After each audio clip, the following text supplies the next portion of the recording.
পুরুষবাচক শব্দের পাশাপাশি নারীবাচক শব্দও ব্যবহার করেছেন। যেমন ধরেন মুমিনিন, এটা বললে এর মধ্যে পুরুষও আছে নারীও আছে। মুসলিমিন, এটা বললে এর মধ্যে পুরুষও আছে নারীও আছে। কিন্তু এ আয়াতে আল্লাহ তাআলা মুসলিমিন বলার সাথে সাথে আবার বলেছেন মুসলিমাত। ইন্নাল মুসলিমিনা ওয়াল মুসলিমাতি ওয়াল মুমিনিনা ওয়াল মুমিনাতি ওয়াল কানিতিনা ওয়াল কানিতাতি। পুরুষবাচক শব্দের পাশাপাশি আবার এক্সট্রা নারীবাচক শব্দ ব্যবহার করেছেন। আলহামদুলিল্লাহ বলেন। প্যান্ডেলে যে সমস্ত আমার বোনেরা নারীরা আছেন, আপনাদের খুব খুশি হওয়ার কথা যে উম্মে সালামা রাদিয়াল্লাহু তাআলা আনহা, আমাদের আম্মাজান বিষ্ণু ইসা ইসলামের প্রিয়তমা স্ত্রী, তিনি তো আপনাদেরই প্রতিনিধি, আপনাদের রিপ্রেজেন্টেটিভ হয়ে তিনি বলেছিলেন শুধু পুরুষবাচক শব্দ কেন, নারীদের কথা কই। আল্লাহ তাআলা নারীদেরকে খুশি করবার জন্য তাদের এই আবেদনের প্রেক্ষিতে প্রতিটি শব্দ পুরুষবাচক শব্দ ব্যবহারের পাশাপাশি নারীবাচক শব্দ ব্যবহার করেছেন। আওয়াজ করে পড়েন আল্লাহু আকবার। তার মানে নেক আমল করলে, ভালো কাজ করলে, সৎ কর্ম করলে সেটাতে নারী আর পুরুষ সমান। পুরুষ ইবাদত করলে যেই সওয়াব, নারীরা করলেও সেই সওয়াব। পড়েন সুবহানাল্লাহ। That means women has been given extra attention in this word. Subhanallah, how sensible Islam is and how lucky we are. নারীদের প্রতিনিধি উম্মে সালামা বলার সাথে সাথে তাদেরকে খুশি করার জন্য আল্লাহ পুরুষবাচক শব্দের পাশাপাশি নারীবাচক শব্দ দিয়ে একটা গোটা আয়াত নাজিল করেছেন। পড়েন সুবহানাল্লাহ। তাহলে আসুন আমরা দেখি কোন 10টি বৈশিষ্ট্য আল্লাহ তাআলা এখানে উল্লেখ করলেন যাদেরকে আল্লাহ তাআলা পছন্দ করেন। আমার সাথে বলেন তো, এখানে কয়টা বৈশিষ্ট্যের কথা বলা হয়েছে? কয়টা? যে 10টি বৈশিষ্ট্য আল্লাহ তাআলা পছন্দ করেন যে ইমানদার বান্দাদের মধ্যে থাক, তার 1 নাম্বার হচ্ছে আল্লাহ তাআলা বলছেন ইন্নাল মুসলিমিনা ওয়াল মুসলিমাতি, নিশ্চয়ই মুসলিম পুরুষ এবং নারী। নিশ্চয়ই মুসলিম পুরুষ এবং নারীকে আল্লাহ পছন্দ করেন। আমরা মুসলিম না সবাই এখানে? মুসলিমিন ওয়াল মুসলিমাত, মুসলিম পুরুষ এবং নারীকে আল্লাহ পছন্দ করেন। ইসলাম মানে হচ্ছে আত্মসমর্পণ করা, সারেন্ডার করা। ইসলাম মানে সারেন্ডার করা কার সামনে? আল্লাহর ইচ্ছার সামনে, আল্লাহর আদেশের সামনে, আল্লাহর আইনের সামনে আত্মসমর্পণের সারেন্ডারের নামই হচ্ছে ইসলাম। চিল্লায় বলেন ঠিক কিনা? কেউ যখন নিজেকে মুসলিম বলে দাবি করে, তখন আল্লাহর কোনো বিধান আসলে, আল্লাহর কোনো আইন তার সামনে আসলে সেটা মানবো কি মানবো না এমন কথা বলার তার সুযোগ নাই। এই আয়াতের পরেই আল্লাহ বলছেন ওয়ামা কানা লি মুমিনিন ওয়ালা মুমিনাতিন ইযা কাদাল্লাহু ওয়া রাসূলুহু আমরান আন ইয়াকুনা লাহুমুল খিয়ারাতু মিন আমরিহিম।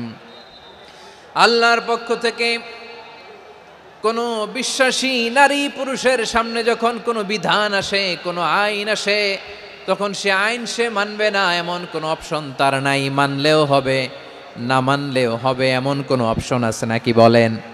এমন কোনো অপশন নাই। আল্লাহর আদেশ আসার সাথে সাথেই সেটার সামনে আমরা সারেন্ডার। আল্লাহর কথা আসলেই সারেন্ডার। এখানে আমার কথা চলবে? প্রিয় ময়মনসিংহবাসী, আওয়াজ করে বলেন আল্লাহর আদেশের সামনে আমার নিজের কোনো ইচ্ছা আছে? যারা আল্লাহর আদেশের সামনে নিজেকে সঁপে দেয়, যারা আল্লাহর আদেশের সামনে নিজের ইচ্ছাকে বিসর্জন দেয়, যারা আল্লাহর বিধানের সামনে নিজের কথা, খায়েশ সবকিছুকে স্যাক্রিফাইস করে, তারাই হচ্ছে মুসলিম। এজন্য আল্লাহ বলেন আমার প্রিয় বান্দাদের প্রথম বৈশিষ্ট্য তারা হচ্ছে ইন্নাল মুসলিমিনা ওয়াল মুসলিমাতি, তারা আমার বিধানের সামনে আত্মসমর্পণ করে, আমার আইনের সামনে আত্মসমর্পণ করে, আমার কথার সামনে তারা কোনো কথা বলে না।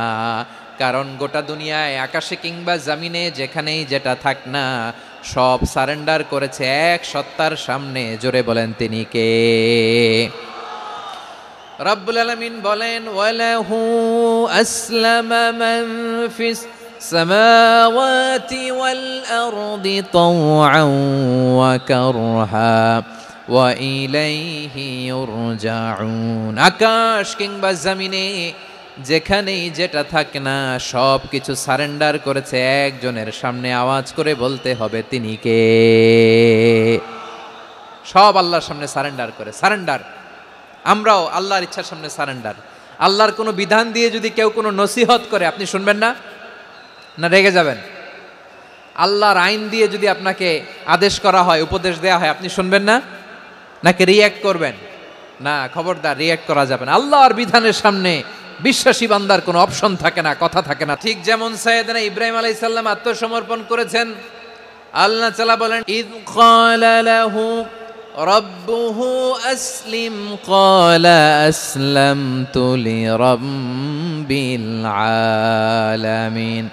যখন আল্লাহ সাইয়েদনা ইব্রাহিম আলাইহিস সালামকে বললেন, ও ইব্রাহিম, ইসলাম ধর্ম গ্রহণ করো, আত্মসমর্পণ করো, সারেন্ডার করো, আল্লাহর খালিল ইব্রাহিম আলাইহিস সালাম কোনো কথা চিন্তা না করে, ডানে বায়ে না তাকিয়ে, কোনো কিছু না ভেবে মুহূর্তেই বলে, আসলামতু লিরাব্বিল আলামিন। গোটা বিশ্বের রব আল্লাহর সামনে আমি ইসলাম ধর্ম গ্রহণ করলাম, সারেন্ডার করলাম। সুবহানাল্লাহ বলেন।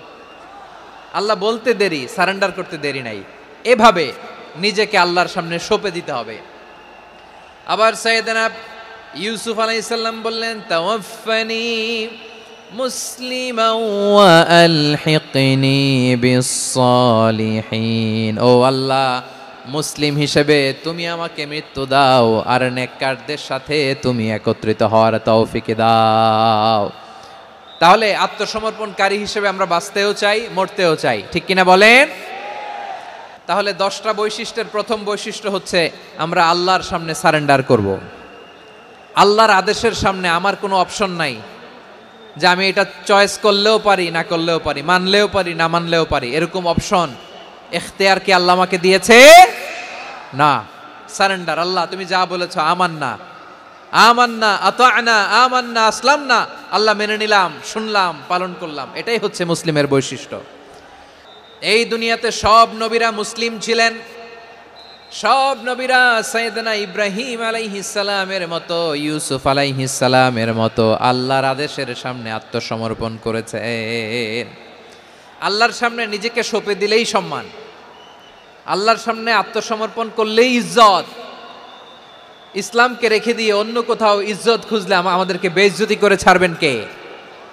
এজন্য ওমরে ফারুক রাদিয়াল্লাহু তাআলা আনহু বলতেন, নাহনু কওমুন আ'আজ্জানাল্লাহু বিল ইসলাম ফাইন বিতাগাইনাল ইজ্জাতা বিগাইরিহি আযাল্লানাল্লাহ। আমরা এমন জাতি, যে জাতিকে আল্লাহ তাআলা ইসলামের মাধ্যমে সম্মানিত করেছেন, ইসলাম ছাড়া অন্য কোথাও যদি আমরা সম্মান খুঁজি, আমাদেরকে বেইজ্জত করবেন কে? আমাদের সম্মান ইসলামে। ইসলাম সময়ের অপরিহার্য বাস্তবতা, অপরিহার্য বাস্তবতা। স্যামুয়েল হ্যান্টিংটন একটা বই লিখে গোটা বিশ্ব কাঁপিয়েছেন, দ্য ক্ল্যাশেস অফ সিভিলাইজেশন, সভ্যতার সংঘাত। বিভিন্ন সভ্যতার উত্থান এই পৃথিবীতে ঘটেছে, আবার পতন হয়েছে। এই পৃথিবীতে এসেছে আর্য সভ্যতা, বৈদিক সভ্যতা, মেসোপটেমীয় সভ্যতা, মহেঞ্জোদারো সভ্যতা, সিন্ধু সভ্যতা, অনেক সভ্যতা।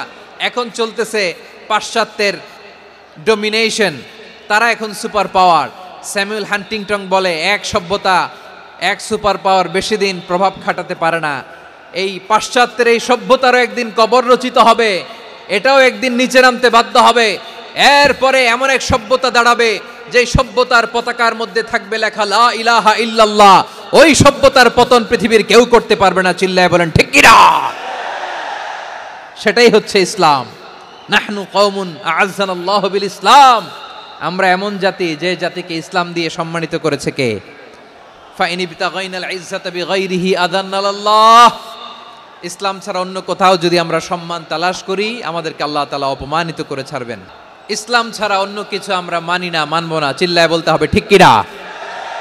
ইসলাম বিরোধী কোনো মতবাদ আমরা মানবো না। চিল্লায় বলেন ঠিক কিনা? ইসলাম আছে, ইসলাম থাকবে।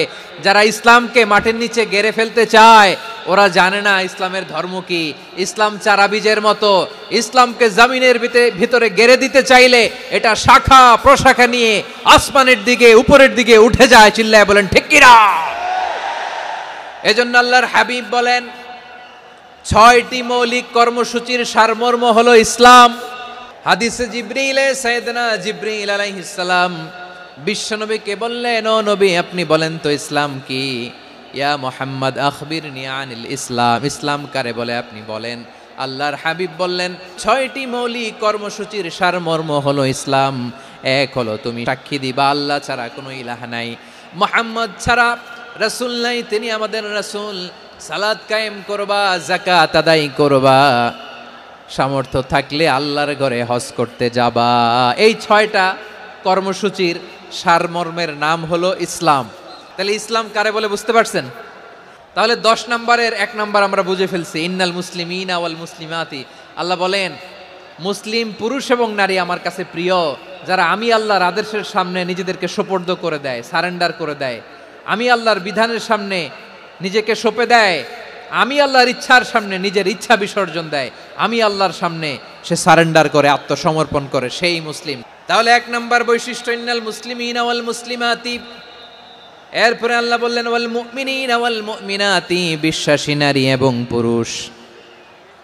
আত্মসমর্পণকারী নারী এবং পুরুষ যেমনি আল্লাহর কাছে প্রিয়, ইমানদার পুরুষ এবং নারীরাও আল্লাহর কাছে প্রিয়। পড়েন সুবহানাল্লাহ। মুমিনিনা ওয়াল মুমিনাতি। দেখেন, আমি আলোচনার শুরুতেই বলেছি এই আয়াতে আল্লাহ তাআলা পুরুষদের কথা বলার পাশাপাশি কাদের কথা বলেছেন? নারীদের কথা। আওয়াজ করে বলেন, কাদের কথা? হ্যাঁ, নারীদের কথা বলেছেন। এজন্য মুমিনিনা ওয়াল মুমিনাতি, আল্লাহ ইমানদার পুরুষদের যেমনি পছন্দ করেন, ইমানদার নারীদেরকেও তিনি পছন্দ করেন। ঈমান মানে হচ্ছে স্বীকৃতি দেওয়া। ঈমান মানে স্বীকৃতি দেওয়া। কিসের স্বীকৃতি? বিশ্বাসের স্বীকৃতি। কিসের? মাশাআল্লাহ, বিশ্বাসের স্বীকৃতি। এই পৃথিবীতে বিশ্বাসের দাম বড্ড বেশি। এই পৃথিবীতে সবচেয়ে দামি জিনিস কি? বিশ্বাস। বিশ্বাস ছাড়া এই জগৎ চলে? স্বামী স্ত্রীর সম্পর্ক কিসের উপর টিকে থাকে বলেন তো? হ্যাঁ, বিশ্বাসের উপর টিকে থাকে। স্বামী স্ত্রীর সম্পর্ক টিকে থাকে বিশ্বাসের উপর। পার্টনারশিপে যারা ব্যবসা করেন, পার্টনারশিপের বিজনেস, এটা টিকে থাকে কিসের উপর? বিশ্বাসের উপর। এই জগৎটাই চলে বিশ্বাসের উপর। বিশ্বাসীরা এই পৃথিবীতে না থাকলে আল্লাহ এই পৃথিবীও টিকায় রাখতেন না। একজন বিশ্বাসী এই পৃথিবীর বুকে বেঁচে থাকলে আল্লাহ তাআলা এই পৃথিবী ধ্বংস করবেন না। চিল্লায় পড়েন আল্লাহু আকবার। এই পৃথিবীর সবচেয়ে দামি বস্তু বিশ্বাস, সবচেয়ে দামি। বিশ্বাস দিয়ে এই পৃথিবী চলে। এজন্য জ্ঞানীরা বলে বিশ্বাসে মিলায় বস্তু, তর্কে বহুদূর। বলে না? বিশ্বাসে মিলায় বস্তু, তর্কে বহুদূর। বিশ্বাসে এই পৃথিবী টিকে থাকে। আচ্ছা দেখেন, ঢাকা থেকে একজন লোক কক্সবাজার যাবে, ডবল ডেকার বাস আছে না, যেগুলোতে ঘুমায় ঘুমায় যাওয়া যায়। তো দেখবেন অনেক প্যাসেঞ্জার বাসে উঠে আস্তে করে ব্ল্যাঙ্কেট নিয়ে, কম্বল নিয়ে ঘুম দিতেছে। ঘুম দেখেন তার কি বিশ্বাস ড্রাইভারের উপরে। এই বাস তো তারা চালাইতে চালাইতে নওগাঁ নিয়ে যেতে পারে, এই বাস তো তারা নিয়ে পঞ্চগড় ছেড়ে দিতে পারে, কিন্তু তার কোনো টেনশন নাই। সে দেখবেন ব্ল্যাঙ্কেট নিয়ে, কম্বল নিয়ে দিছে জনমের ঘুম। এর কারণ তার বিশ্বাস আছে যে সকালবেলা এই বাস কক্সবাজারেই পৌঁছবে। দেখেন বিশ্বাসের কত দাম। ঢাকা থেকে জেদ্দা ওমরা করতে যারা যান, দেখবেন 40,000 ফিট উপরে বিমানে অনেকে কম্বল চাপা দিয়ে ঘুম দিতেছে। ঘুম। এই বিমান 40,000 ফিট উপর দিয়ে পাইলট চালায়া এটাকে আফ্রিকার জঙ্গলে নিয়ে যায় নাকি ভারত মহাসাগরে নিয়ে যায়, তার কোনো টেনশন নাই। সে ঘুম, কারণ তার পাইলটের উপর, এই এয়ারলাইন্সের উপর বিশ্বাস আছে যে সকালবেলায় এটা জেদ্দা আন্তর্জাতিক বিমানবন্দরে ল্যান্ড করবে। ঠিক কিনা বলেন? বাবা বাবা তার কলিজার টুকরো সন্তানকে, ছোট্ট ছেলেটাকে দেখবেন মাঝে মাঝে আদর করে এরকম শূন্যে ছুঁড়ে মারে। তো মেয়েটাকে শূন্যে ছুঁড়ে মারলে দেখবেন মেয়েটা খিলখিল করে হাসে, খিলখিল করে হাসে। ও যদি নিচে পড়ে ওর হাতও ভাঙবে, পাও ভাঙবে, তারপরেও হাসে। কেন হাসে? কারণ মেয়েটার বিশ্বাস আছে যে আব্বু আমারে ছাড়বে না, আব্বু আমাকে ঠিকই ধরে ফেলবে। চিল্লায় বলেন ঠিক কি না? ও আমার প্রাণের ময়মনসিংহের ভাইরা, এই জমিন চলে বিশ্বাসে। বিশ্বাস এই পৃথিবীর সবচাইতে দামি সম্পদ। এজন্য একজন বিশ্বাসী জমিনের মধ্যে বেঁচে থাকলে এই জমিনের উপর আল্লাহ প্রলয়ঙ্কারী কিয়ামত দিবে না। এজন্য আল্লাহ বললেন ওয়াল মুমিনিনা ওয়াল মুমিনাতি, বিশ্বাসী পুরুষ এবং নারীকে আমি আল্লাহ বড্ড ভালোবাসি। তারা এমন ভাবে বিশ্বাস করে, না দেখে বিশ্বাস। আল্লাহ বলছেন আল্লাযীনা ইউমিনুনা বিল গায়বি ওয়া ইউকিমুনাস সালাহ। আমার বিশ্বাসী বান্দারা না দেখে বিশ্বাস করে। অদৃশ্যের প্রতি তারা বিশ্বাস রাখে, না দেখে বিশ্বাসটাই আসল বিশ্বাস। ঠিক কিনা বলেন? আচ্ছা, বুঝে থাকলে উত্তর দেন। আমার হাতে 3টা চকলেট নিয়ে যদি আমি বলি এই যে আমার হাতে চকলেট, তুমি বিশ্বাস করো? আপনি তো বলবেন করি, কারণ চকলেট তো দেখা যায়। বিশ্বাস না করে যাবেন কই? কিন্তু আপনারা না দেখায়া 3টা চকলেট এরকম মুষ্টিবদ্ধ করে পিছনের দিকে নিয়ে যদি বলি, বন্ধু আমার পিছনে ডান হাতের মুঠায় কিন্তু 3টা চকলেট আছে, বিশ্বাস করো? ও না দেখেও যদি বলে, বন্ধু তুই যেহেতু বলছিস বিশ্বাস করি, যদি করে এটাই আসল বিশ্বাস, না দেখে বিশ্বাস করাটাই আসল বিশ্বাস। অদৃশ্যের প্রতি বিশ্বাসকে বলে প্রকৃত বিশ্বাস। আল্লাযীনা ইউমিনুনা বিল গায়ব, আমার বান্দারা না দেখে আমি আল্লাহর উপর বিশ্বাস করে। এবার বিশ্বনবী বললেন 6টি মৌলিক কর্মসূচির সারমর্মের নাম যেমনি হলো ইসলাম, ঠিক তেমনি 6টি মৌলিক বিশ্বাসের বিষয়ের উপর ঈমান আনার নাম হলো বিশ্বাস। সুবহানাল্লাহ বলেন। 6টা মৌলিক বিষয়ের উপর যদি আপনি বিশ্বাস রাখেন, এটা হচ্ছে ঈমান। সেটা কি? সাইয়েদনা জিবরাইল বললেন, ইয়া মুহাম্মদ আখবিরনি মাল ঈমান, ঈমান কারে বলে বলো। আল্লাহর নবী বললেন, আন তুমিনা বিল্লাহ, আল্লাহর উপর ঈমান আনবা। আল্লাহ নামটা আপনাদের ভাল লাগে? আল্লাহ নাম যতই জপি ততই মধুর লাগে, নামে এত মধু থাকে কে জানি তো আগে। আল্লাহ নাম যতই জপি, ও নাম জপে প্রিয়তম, ও নামে জপে মজনু সম, ওই নামে পাপিয়া গাহে হৃদয় গোলাপে বাগে। আল্লাহ নাম যতই জপি। সুবহানাল্লাহ বলেন। আল্লাহর নাম এত মধুমাখা নাম, এত জাদুমাখা নাম, সব নবীরা এই নামের জিকির করেছেন, সব আল্লাহর ওলিরা এই নামটি জপেছেন। এজন্য এই নাম জপলে হৃদয় শান্ত করে দেয় কে? বিশ্বনবী বললেন, ঈমান মানে আন তুমিনা বিল্লাহ, আল্লাহর উপর ঈমান আনবা, ওয়া মালাইকাতিহি, ফেরেশতাদের উপর ঈমান আনবা, ওয়া কুতুবিহি, আল্লাহর পাঠানো কিতাবের উপর ঈমান আনবা, ওয়া রুসুলিহি, রাসূলের উপর ঈমান আনবা, ওয়াল ইয়াউমিল আখিরি, শেষ বিচারের প্রতি ঈমান আনবা, ওয়া তুমিনা বিল কদরি খাইরিহি ওয়া শাররিহি, আল্লাহর দেয়া তাকদীরের উপর ঈমান আনবা। ঠিক কিনা বলেন? তাহলে এই 6টা মৌলিক বিষয়ের উপর বিশ্বাসকে বলে ঈমান। আল্লাহ ওই ঈমানদারদেরকে পছন্দ করে যাদের ঈমান এরকম মজবুত। আল্লাহ বললেন, ওয়াল মুমিনিনা ওয়াল মুমিনাতি, ঈমানদার পুরুষ এবং নারীরাও আমার কাছে বড্ড প্রিয়। তাহলে আমার প্রিয় ভাইয়েরা, ইসলাম যেমনি বুঝেছেন সারেন্ডার, ঈমান মানে হচ্ছে বিশ্বাস, বিশ্বাসের স্বীকৃতি। এই বিশ্বাস না থাকলে ওই মানুষের কোনো দাম নাই। ঈমান ছাড়া নেক আমলের কোনো দাম নাই। ঈমান হলো সংখ্যার মতো, নেক আমল হলো শূন্যের মতো। ঈমান কিসের মতো? সংখ্যা। আর নেক আমল শূন্য। আচ্ছা, আপনি ঈমান আনেন না, ঈমান ছাড়া খালি নেক আমল, তাহাজ্জুদ, নামাজ, রোজা, জিকির, আজকার, এক এক ইবাদতের কারণে খালি শূন্য পাইতেছেন। শূন্য পেতে পেতে পেতে পেতে হাজারটা শূন্য। এটার কোনো দাম আছে? কথা কয় না, দাম আছে। কিন্তু আপনি ঈমান আনার পর একটা সংখ্যা পেয়ে গেলেন, 1। এবার নেক আমল করলেই একের পাশে শূন্য বসে গেলে কত হয়? 10। এবার আবার দান করলেন, আরেকটা শূন্য পাইছেন, কত হইছে? এবার আল্লাহর কোরআনের তেলাওয়াত করলেন, আরেক শূন্য, কত হইছে? এবার জিকির করলেন, আরেক শূন্য, কত হইছে? আবার ভালো কাজ করলেন, আরেক শূন্য, কত হইছে? এখন যত সৎকর্ম নেক আমল করেন, শূন্য যত বাড়ে, এটার দাম আছে না নাই? এজন্য আমার প্রিয় ভাইয়েরা, ঈমানের দাম সবচেয়ে বেশি। ঈমান হলো সফলতার মাপকাঠি। টাকা যার বেশি সে সফল নয়, এই সমাজে দাপট যার বেশি সে সফল নয়, এই সমাজে খ্যাতি যার বেশি সে সফল নয়, যার হৃদয় ঈমান আছে, বিশ্বাস আছে, সেই সফল। ঠিক কিনা? এজন্য রব্বুল আলামিন বলেন, কদ আফলাহাল মুমিনুনাল্লাযীনা হুম ফি সলাতিহিম খাশিউন, সফল হয়েছে তারা, ঈমান এনেছে যারা।